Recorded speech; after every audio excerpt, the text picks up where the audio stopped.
Hello दोस्तों, नमस्कार। स्वागत है आप सभी का एजुकेशन मंत्रा में। दोस्तों, शिक्षा विभाग से जुड़ी हुई सभी अपडेट्स को लेटेस्ट और ऑथेंटिक तरीके से आप सभी को उपलब्ध कराया जाता है। तो इसी क्रम में आज की डेट में बहुत सारी इंपॉर्टेंट अपडेट आ जाती हैं। सीएम योगी जी का बड़ा बयान है, क्या कुछ है। 69,000 शिक्षक भर्ती पर ब्रेकिंग न्यूज, एजी का हस्तक्षेप, 6800 चयन प्रक्रिया और इलेक्शन कमीशन, एडेड जूनियर शिक्षक भर्ती में क्या बन रही है अपडेट, और हर साल निकले भर्ती प्रतीक्षा सूची पर कोर्ट ने दिया है आदेश। तो सारी अपडेट को एक साथ डिस्कस करेंगे, लेकिन इसके पहले जो छात्र बीएड एंट्रेंस एग्जाम 2022 की प्रिपरेशन करें उनके लिए एक छोटी सी इंफॉर्मेशन। आज हम बात करेंगे यूपी बीएड एंट्रेंस एग्जाम 2022 की बेस्ट बुक के बारे में, जो है चक्षु पब्लिकेशन की।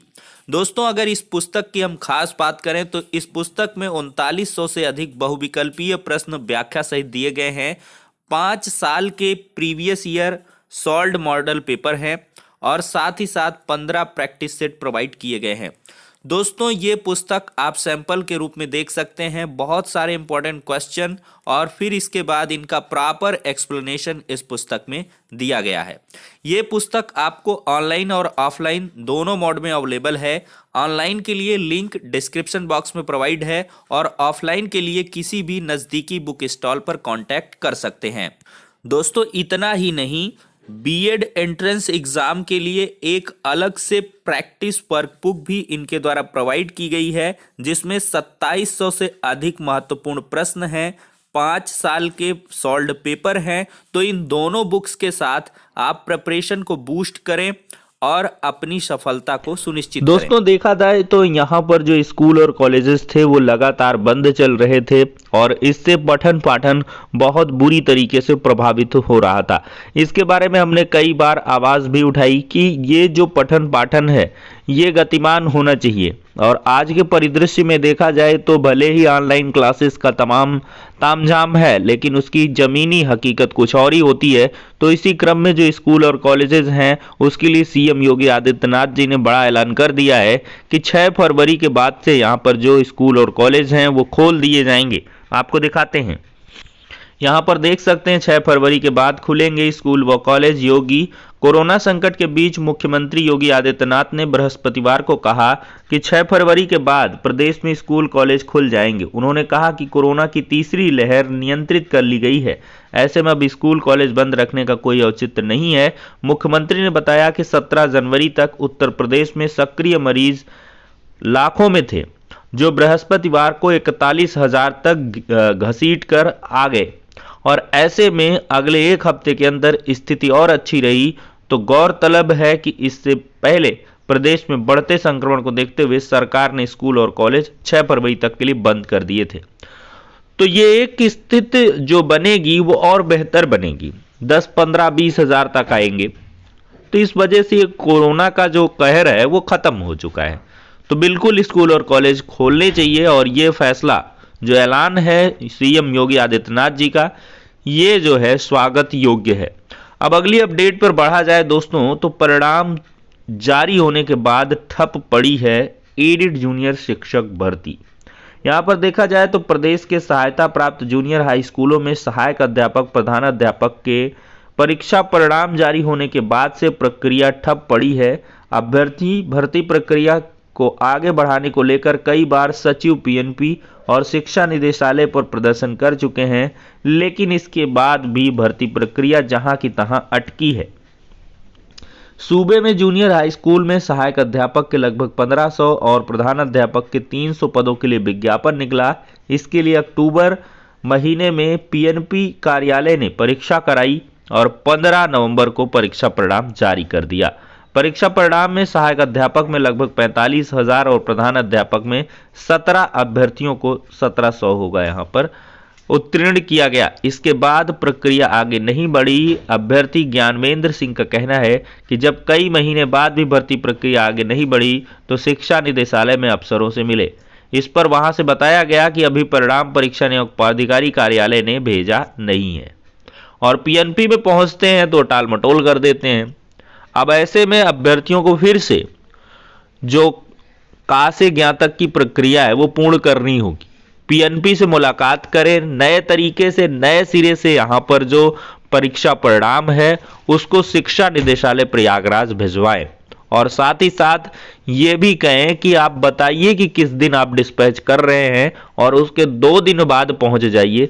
हालांकि इंटरसिटी मामला है तो एक ही दिन में सब पहुंच जाएगा, लेकिन 2 दिन बाद फिर पहुंचिए, आप शिक्षा निदेशालय पहुंचिए और पीएनबी कार्यालय पहुंचिए। देखिए आपको खुद भैया प्रयास करने पड़ेंगे, अन्यथा बहुत बवाल है इसमें।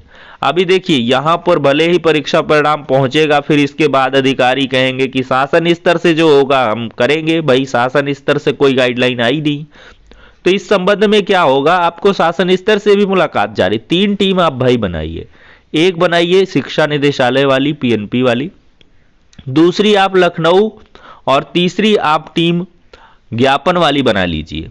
हर जिले में जो चुनावी मुद्दे लेकर आ रहे हैं उनसे ये एडेड जूनियर का मुद्दा रखिए, और कहीं ना कहीं आप चुनाव आयोग से परमिशन के लिए अभी इसी हाल में जो लेटर है वो लिखवा लीजिए कि एडेड जूनियर शिक्षक भर्ती प्रक्रिया की काउंसलिंग और विद्यालय आवंटन और साथ ही साथ जो फॉर्म भरवाना है, इस सब के लिए मतलब यही है कि एडेड जूनियर शिक्षक भर्ती प्रक्रिया पूर्ण करने के लिए पहले की प्रक्रिया है, हमको चुनाव आयोग से परमिशन चाहिए। तो इलेक्शन कमीशन दे देगा, जैसे 69,000 में 6800 चयन सूची पर इलेक्शन कमीशन से जो परमिशन है वो मिल चुकी है। तो ऐसे ही कुछ प्रयास एडेड जूनियर के लिए करने पड़ेंगे, अन्यथा चुनाव के बाद तो इसको पूरा होना ही है। और चुनाव के बाद क्या कुछ होता है ये तो आप भी जानते हैं, हम भी जानते हैं कि उसमें और डिलेड प्रोसीजर होगा। जब इतने दबाव में जब ऐसा लगता है कि चुनाव है इसका प्रभाव पड़ेगा, तब ये हाल है, तो चुनाव होने के बाद से पता नहीं क्या होगा। तो इसके लिए छात्रों को लगातार अवेयर रहना चाहिए। ठीक है दोस्तों, अगली अपडेट की तरफ बढ़ते हैं। दोस्तों देखा जाए तो 69,000 शिक्षक भर्ती में बड़ी खबर है, और यहां पर देखा जाए तो 6800 की चयन प्रक्रिया को आगे बढ़ाने के लिए अधिकारियों ने पूरी तरीके से मन बनाया है। आधिकारिक मुलाकातों का जो क्रम है वो लगातार जारी है।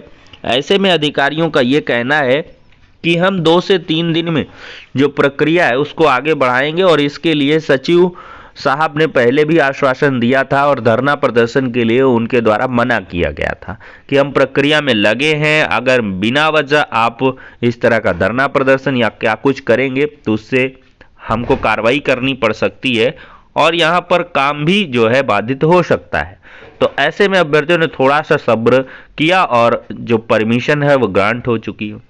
कल की डेट में काफ़ी ज़्यादा जो ट्विटर वार है वो भी देखने के लिए मिला था, और इसके बाद से देखा जाए तो 2 से 3 दिन जो अभ्यर्थी हैं वो इंतजार करेंगे, और विभागीय अधिकारियों का ये भी कहना है कि एक बड़े 1700 पेज का जो काउंटर एफिडेविट है, सबमिशन है, वो तैयार किया गया है और इसको दाखिल भी किया जाएगा, और अधिकारी इसी में पूरी तरीके से लगे हैं।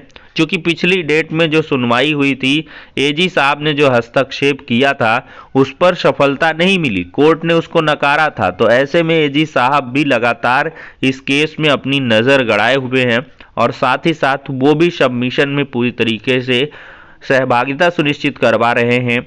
और देखा जाए तो जो गवर्नमेंट का प्लान है वो ये है कि 18 फरवरी से पहले यहाँ पर जो भी प्रक्रिया है, आवंटन वाली, काउंसलिंग शेड्यूल वाली, ये सब तय कर ली जाए, और यहाँ तक भी हो सकता है कि काउंसलिंग करवा ली जाए, क्योंकि काउंसलिंग में कोई बड़ी बात है नहीं।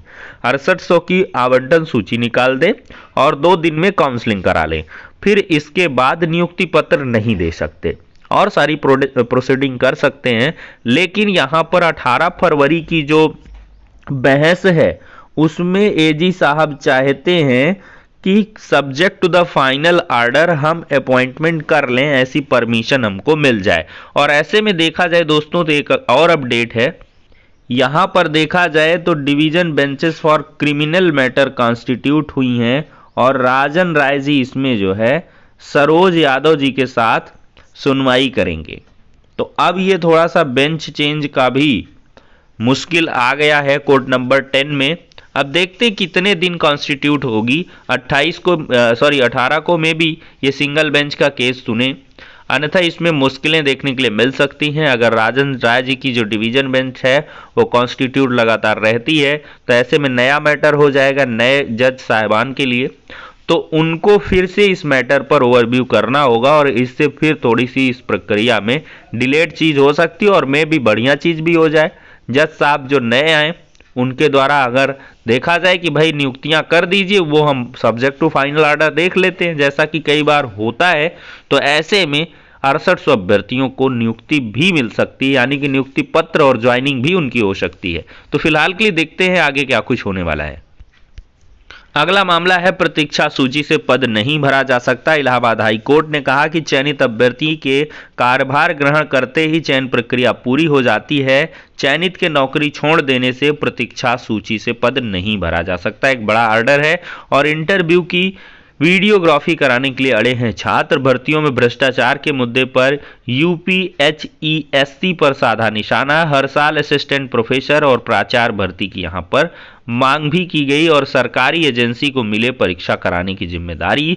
भर्ती में शामिल होने से वंचित रह गए अभ्यर्थियों को मिले मौका, इसकी बहुत सारी मांग यहां पर रखी गई और चयनित शिक्षकों ने घेरा है चयन बोर्ड। अफसरों की गड़बड़ी के कारण परिक्रमा कर रहे अभ्यर्थी ठहराया जिम्मेदार।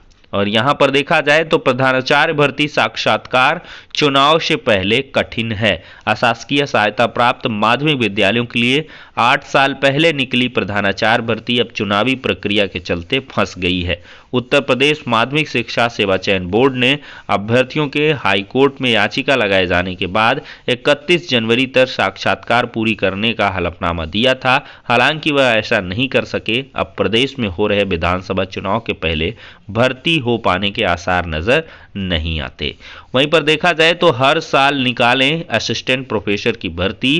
प्रतियोगी छात्र संघर्ष समिति ने गुरुवार को उत्तर प्रदेश उच्चतर शिक्षा सेवा चयन आयोग के संबंध में मांग पत्र जारी किया और अध्यक्ष अवनीश पांडे ने कहा कि असिस्टेंट प्रोफेसर और प्राचार्य की भर्ती नियमित करते हुए हर साल निकाली जाए और फर्जी शिक्षक को एसटीएफ ने दबोचा है। तो फिलहाल के लिए दोस्तों बीपीसीएल समेत 3 कंपनियां इसी साल बेचने की तैयारी है। इसी के साथ हो जाती हैं सारी इंपॉर्टेंट अपडेट। नेक्स्ट वीडियो में मिलते हैं।